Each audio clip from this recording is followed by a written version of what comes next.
Hello and welcome to our channel.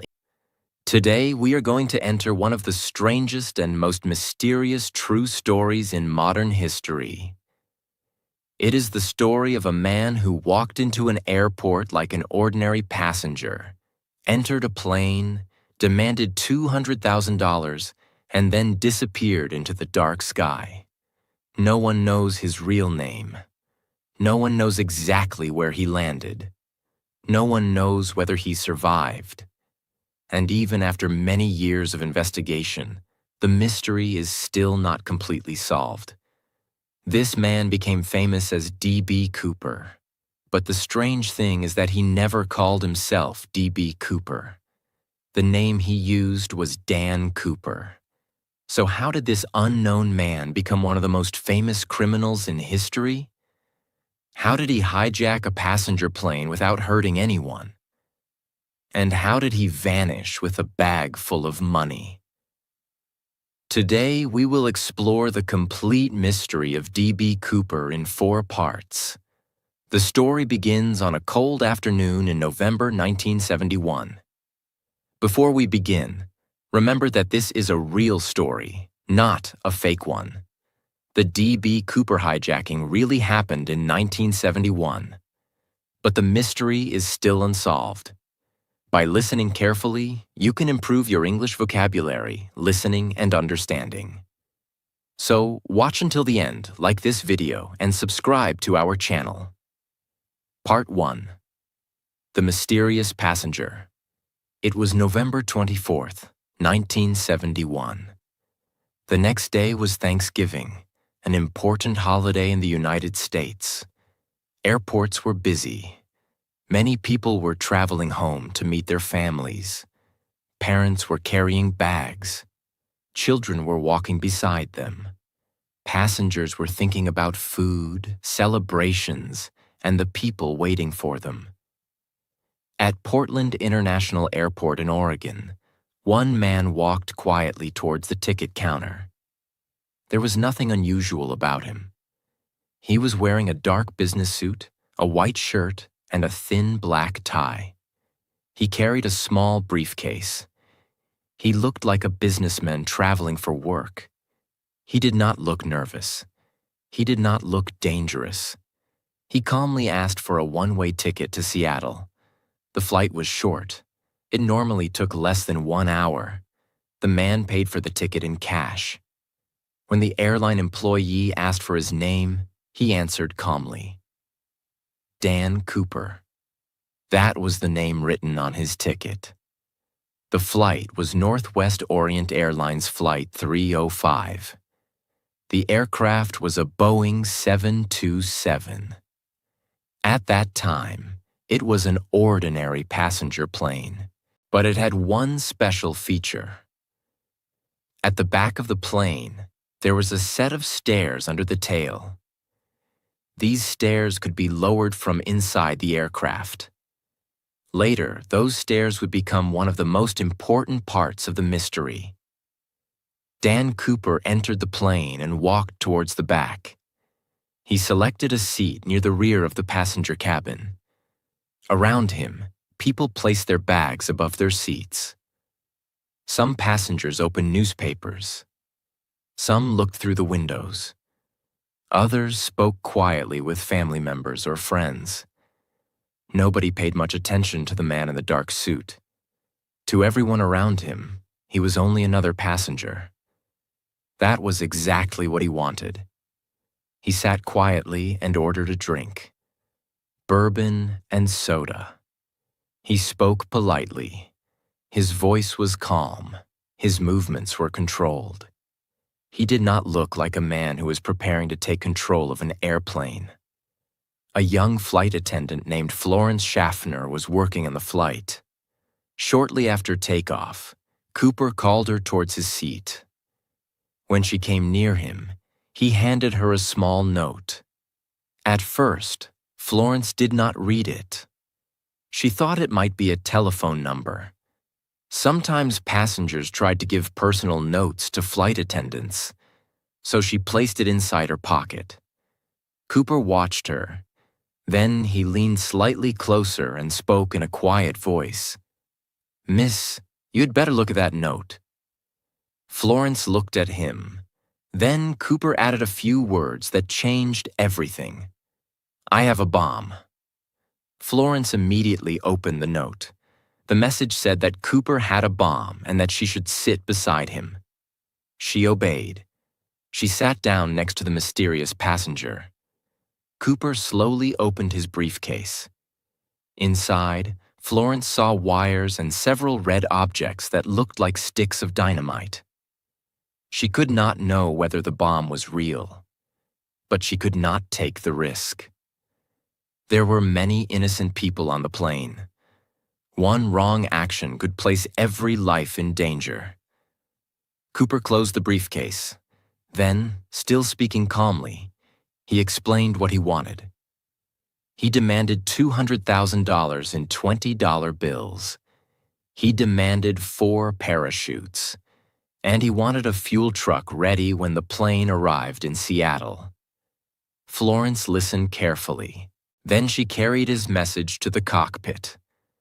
The pilots quickly understood the situation. Their plane had been hijacked. They contacted air traffic control. Soon the airline, the police, and the FBI knew what was happening. But the other passengers did not. They were told that the flight was delayed because of a small technical problem. The plane continued flying around the Seattle area while the authorities prepared the money and the parachutes. Minutes passed. Then more time passed.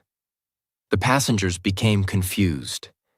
The journey from Portland to Seattle should have been short. Some passengers looked out of the windows.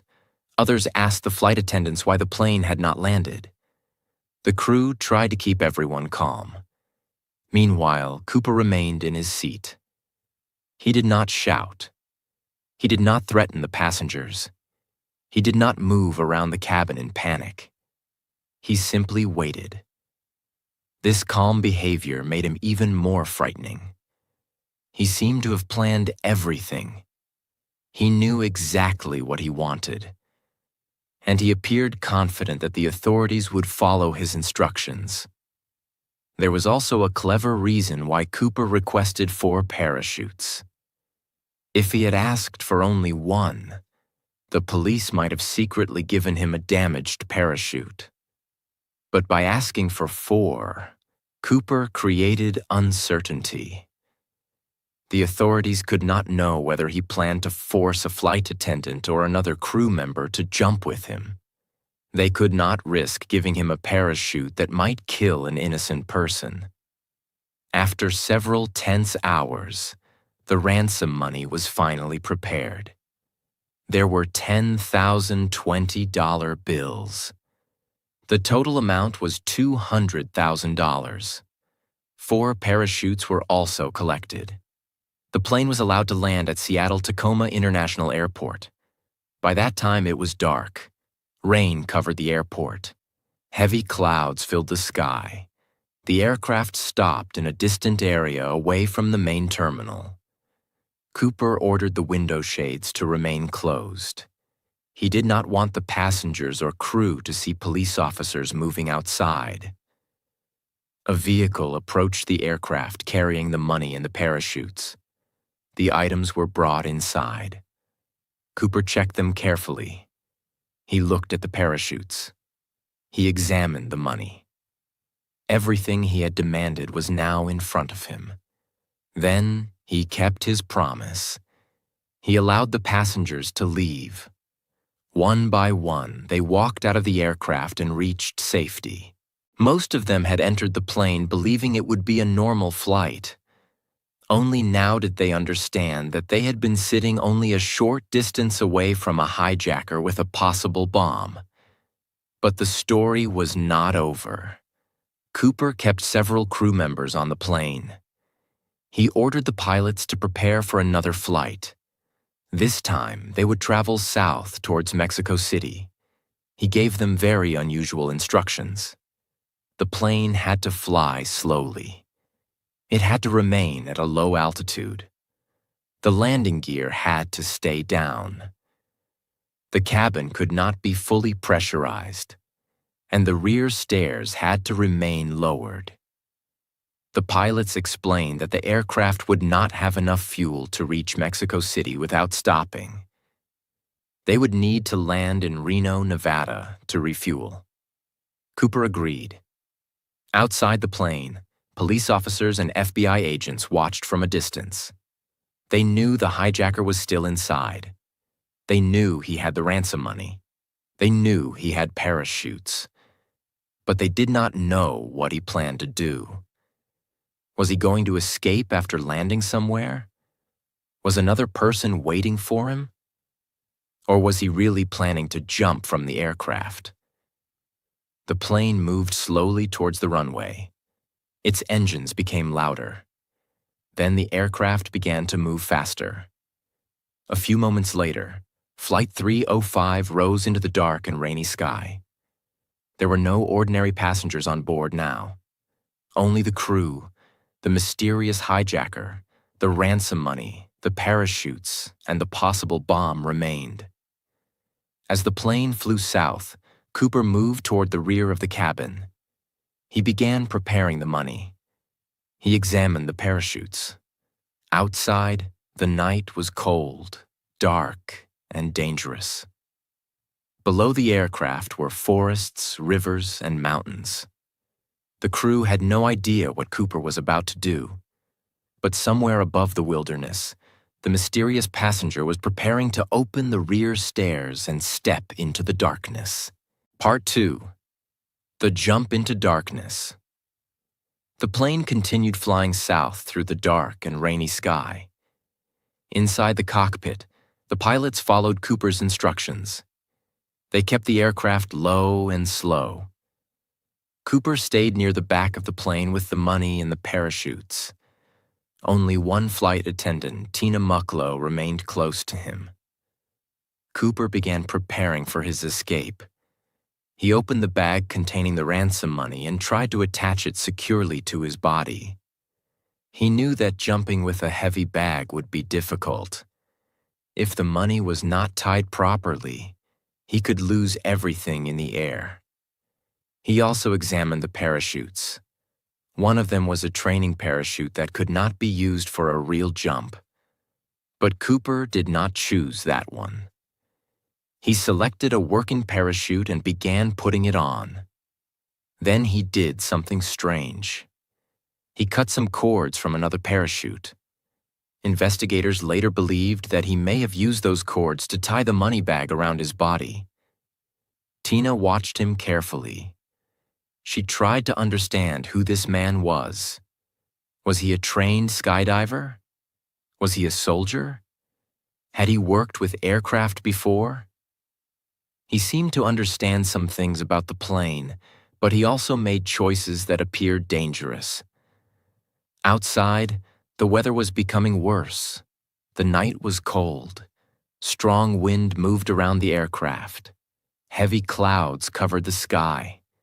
Below them were dark forests, rivers, mountains, and large areas with almost no lights. It was a terrible night for a parachute jump. Tina warned him that the back stairs could be dangerous during the flight. But Cooper was not worried. He told her that everything would be fine. After preparing the parachute and the money, Cooper ordered Tina to go to the cockpit. She walked away from him and joined the pilots. Before closing the cockpit door, she looked back one final time. Cooper was standing alone near the rear of the plane. He had the parachute on his body. The money was tied to him, and he was preparing to lower the stairs. The crew locked the cockpit door. From that moment, nobody saw Cooper again. A warning light appeared inside the cockpit. It showed that the rear stairs had been opened. Cold air rushed into the back of the aircraft. The pilots could feel the plane moving differently. They used the communication system to ask Cooper if he needed help. His answer was simple. No. The crew continued flying south. They did not know exactly what was happening behind them. Was Cooper still preparing? Was he standing on the stairs?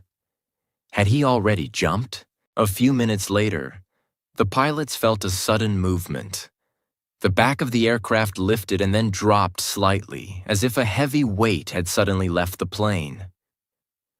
The crew did not know it at that moment, but investigators later believed this was probably the moment when Cooper jumped. He stepped out of a moving passenger plane into complete darkness.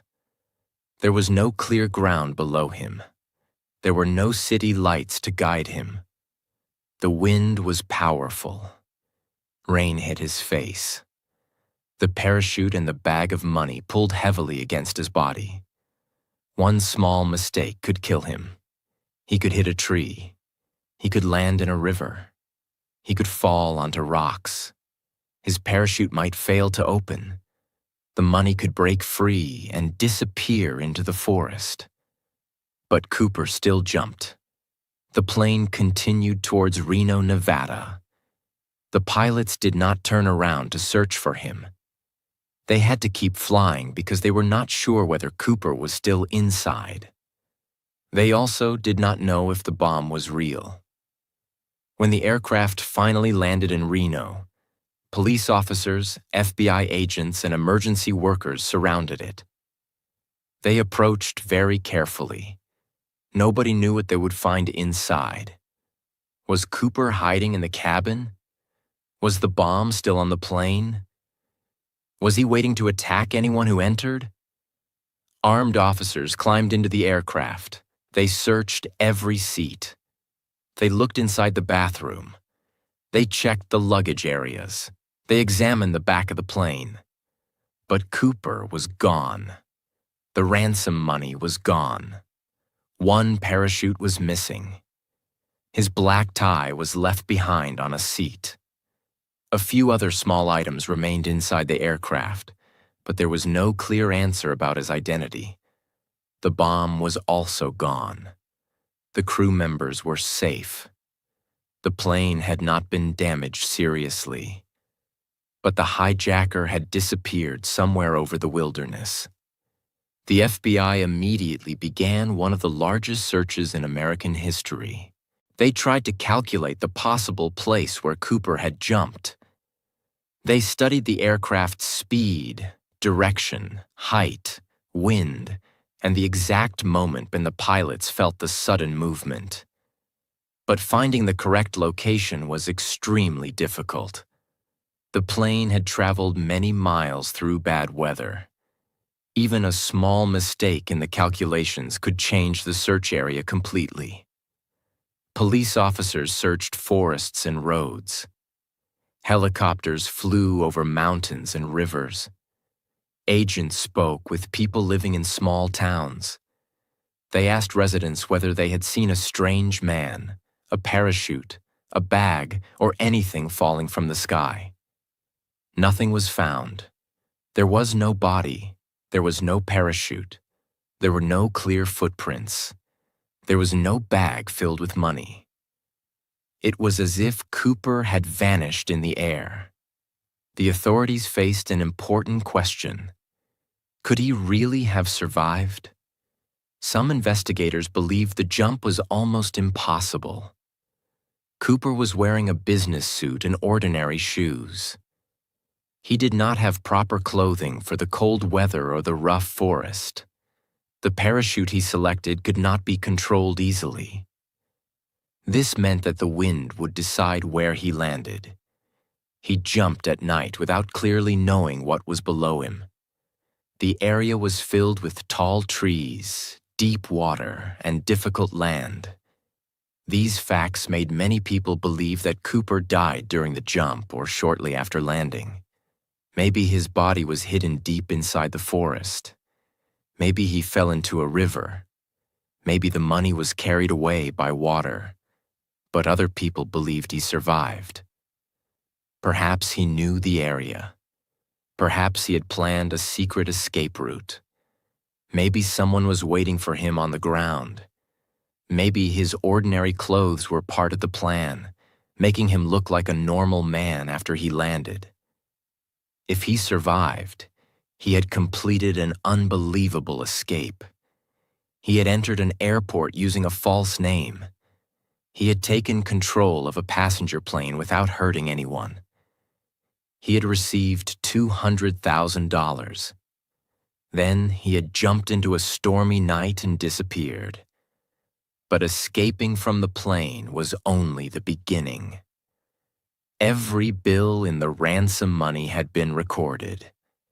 The FBI knew the serial number of every $20 bill given to Cooper. If he tried to spend the money, someone might recognize it.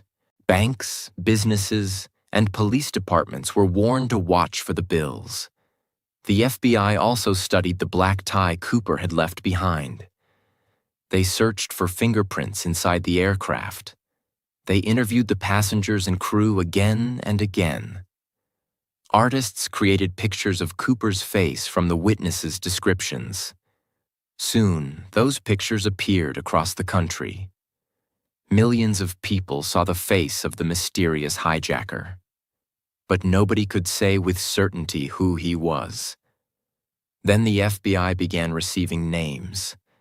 Hundreds of people reported suspicious neighbors, relatives, former soldiers, pilots, criminals, and skydivers. Some suspects looked like Cooper. Some had experience with parachutes. Some disappeared around the time of the crime. Some suddenly appeared to have more money. But every possible answer created more questions. The investigation had only just begun. And somewhere in America, the real D.B. Cooper was either dead in the wilderness or quietly watching the world search for him. Part 3. The Hunt for D.B. Cooper. The FBI began checking every possible suspect. Some suspects were former soldiers, some were pilots. Some had experience with parachutes. Some looked very similar to the picture created from the witnesses' descriptions. Agents traveled across the country, interviewed thousands of people, and checked every small clue. But each time they found a possible suspect, something did not match. The person was in another place on the day of the hijacking. The face was different. The age was wrong. The person did not have the necessary knowledge. Or there was no real evidence connecting him to the plane. The FBI also searched the area where they believed Cooper may have landed. Teams walked through thick forests. Helicopters flew above rivers and mountains. Officers searched roads, farms, and small towns. But the search area was enormous. The land was difficult and dangerous. There were tall trees, deep valleys, cold rivers, and places where very few people ever went. If Cooper had died there, finding him would be extremely difficult. Years passed. The mystery became more famous. People wrote books about Cooper. Television shows discussed the case. Private investigators created their own theories. Some believed Cooper was an experienced skydiver. Others believed he only had basic knowledge and became lucky. Some people thought he was connected to the military. Others thought he worked in the aircraft industry because he knew unusual details about the Boeing 727. One important clue was the type of plane he selected. The Boeing 727 had stairs under the tail of the aircraft. These stairs could be lowered from inside the cabin. Cooper also appeared to know that the aircraft could continue flying while the stairs were open. This was not something that most ordinary passengers knew. It suggested that Cooper had studied the plane or worked around aircraft before. But investigators also noticed that he made some strange mistakes. He jumped during bad weather. He jumped at night. He did not ask for a helmet. He did not wear proper boots or warm clothing. He chose a parachute that was difficult to control. These choices made some experts believe he was not a professional skydiver. Maybe Cooper knew enough to create the plan, but not enough to understand how dangerous the jump truly was. Then, almost 9 years after the hijacking, something surprising happened. In 1980, a young boy named Brian Ingram was spending time with his family near the Columbia River in Washington. While playing in the sand, Brian discovered 3 groups of old $20 bills. The money was damaged and partly buried. His family contacted the authorities. The FBI checked the serial numbers. The numbers matched the ransom money given to D.B. Cooper. For the first time, some of the missing money had been found. This discovery created new excitement. How did the money reach the riverbank? Did Cooper land near the river? Did he lose the money during the jump? Did he fall into the water? Or did someone bury the money there years later? Nobody knew. The location of the money did not clearly match the original search area. This made the mystery even more confusing. Investigators searched around the riverbank, hoping to find more money, parachute material, clothing, bones, or anything connected to Cooper. But they found no clear answer. Only a small part of the $200,000 was discovered. The rest of the money was never found, and no other ransom bills were clearly reported in normal circulation. This was very strange. If Cooper survived, why did he not spend the money? Perhaps he was afraid that the serial numbers would lead the FBI to him. Maybe he slowly spent the money in places where people did not check the bills. Perhaps the money was destroyed by weather. Or perhaps Cooper died with most of the money still attached to him. The FBI continued investigating for decades. They studied the black tie left on the plane. They examined possible fingerprints. They checked DNA evidence. They investigated many famous suspects, but none could be proven to be D.B. Cooper. The man who had entered the airport as an ordinary passenger remained without a real name. Part 4. Did D.B. Cooper survive? The biggest question was still unanswered. Did D.B. Cooper survive the jump? There are strong reasons to believe that he did not. The night was cold, dark, and rainy. The wind was powerful. Cooper was wearing a business suit and ordinary shoes.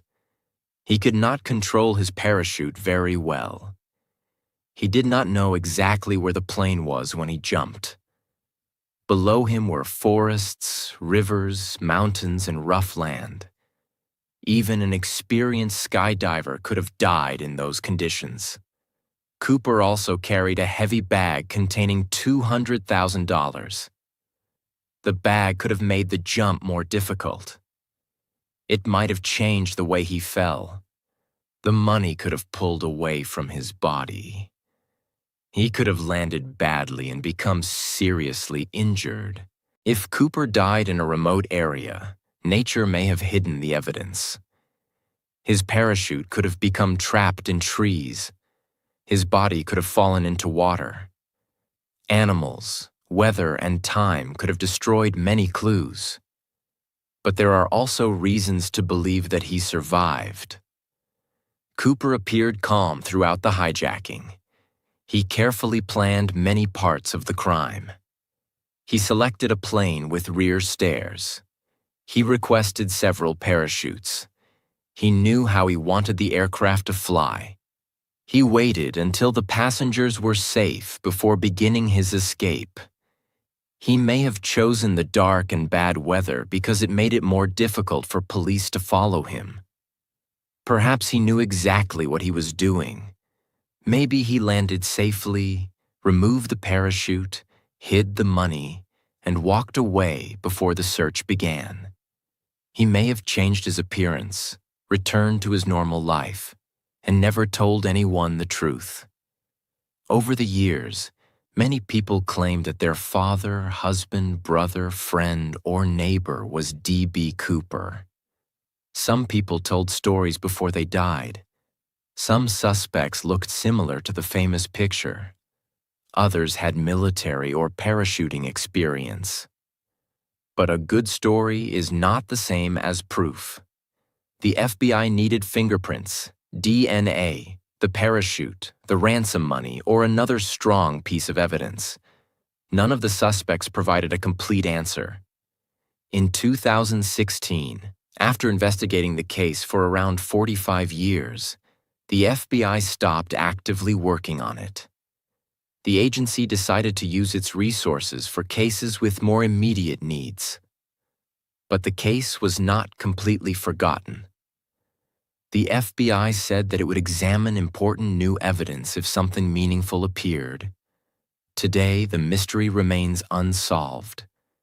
We still do not know Cooper's real name. We do not know where he landed. We do not know what happened to most of the money. And we do not know whether he lived or died. D.B. Cooper became famous because he seemed to disappear completely. He did not hurt the passengers. He did not fire a weapon. He did not leave a clear identity behind. He simply entered an airport, hijacked a plane, took $200,000, and jumped into the darkness. Maybe he died that night. Maybe he escaped and lived quietly for many years. Maybe the final evidence is still hidden somewhere in a forest, under the ground, or at the bottom of a river.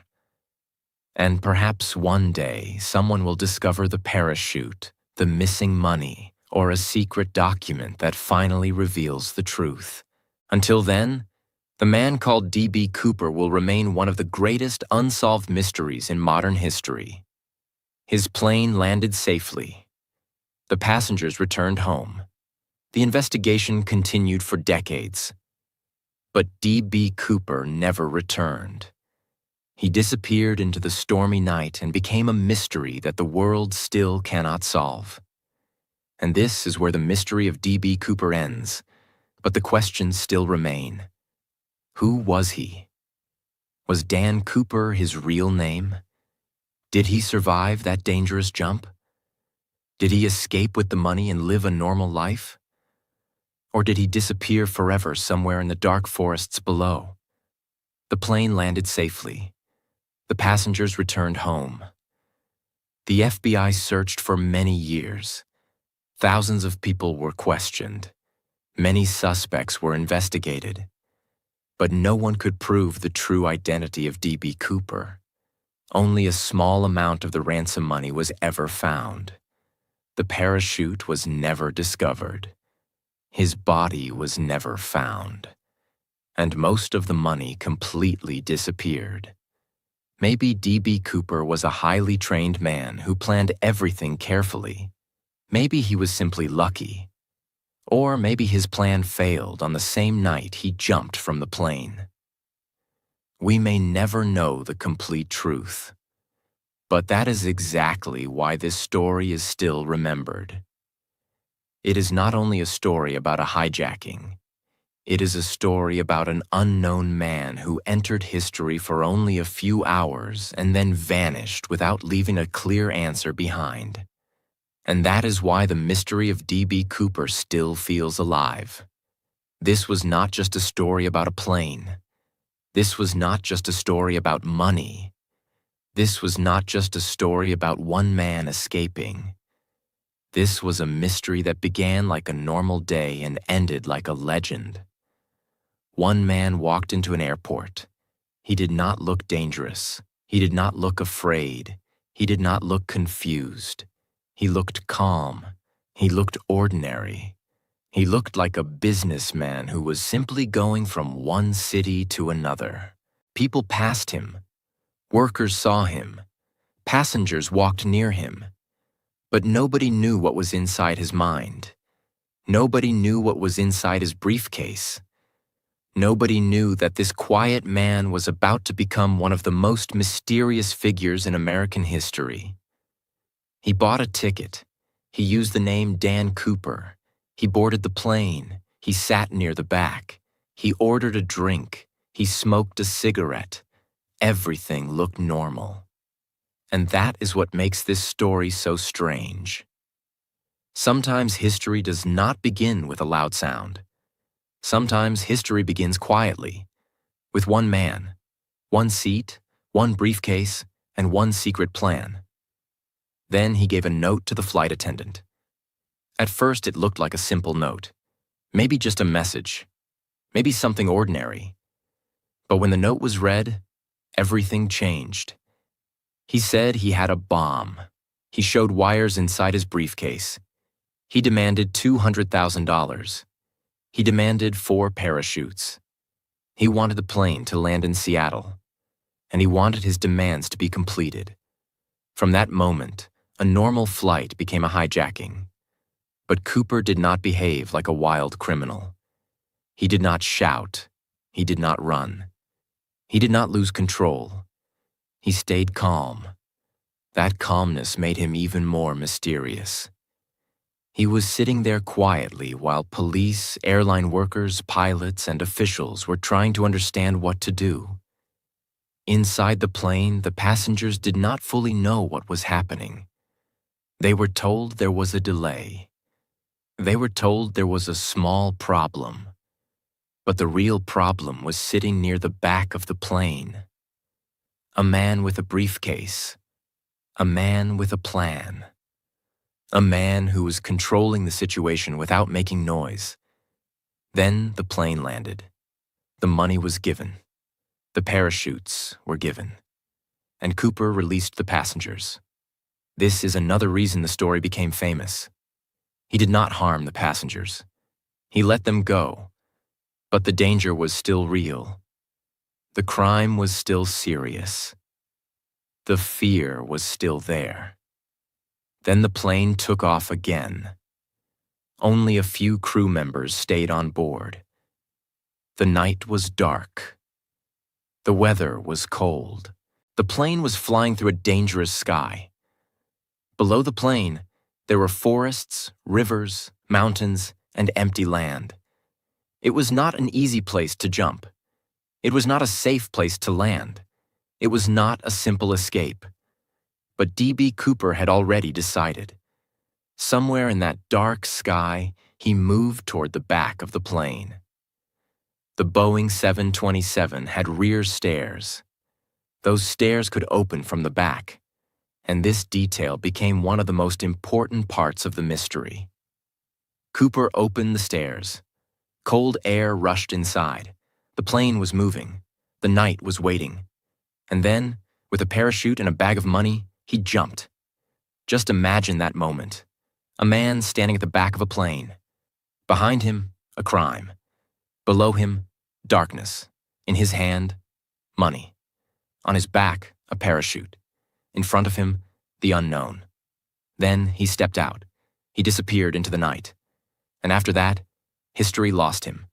No confirmed body, no confirmed identity, no final confession, no clear ending, only questions. Did he survive the jump? Did he land safely? Did he lose the money? Did he die in the forest? Did he escape and live a normal life? Was he trained? Was he lucky? Was he desperate? Was he foolish? Was he a criminal genius? Or was he a man who planned something dangerous but never fully understood the risk? Nobody knows for sure. And that is the power of this mystery. Because many crimes are solved. Many criminals are caught. Many stories get an ending. But this story did not end with an answer. It ended with silence. A man jumped from a plane. The sky swallowed him. The forest kept its secret, and the world was left with one question. Who was D.B. Cooper? Years passed. Investigators searched. Experts studied. People gave tips. Suspects were named. Theories were created. Some people believed he survived. Some believed he died that night. Some believed he had military training. Some believed he was only lucky. Some believed he was helped by someone.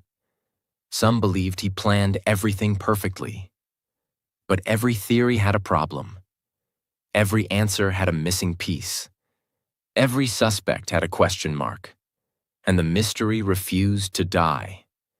Then, years later, some of the ransom money was found near a river. That discovery made the story even more mysterious. If Cooper survived, why was some money left behind? If he died, where was the rest of the evidence? If the money reached the river later, how did it get there? Again, one clue created more questions. That is what makes the D.B. Cooper case different. Every time people think they are close to the answer, the mystery becomes deeper. It is like a door that opens into another door. A clue appears, then a new question appears. A suspect looks possible, then doubt appears. A theory sounds strong, then one missing detail breaks it.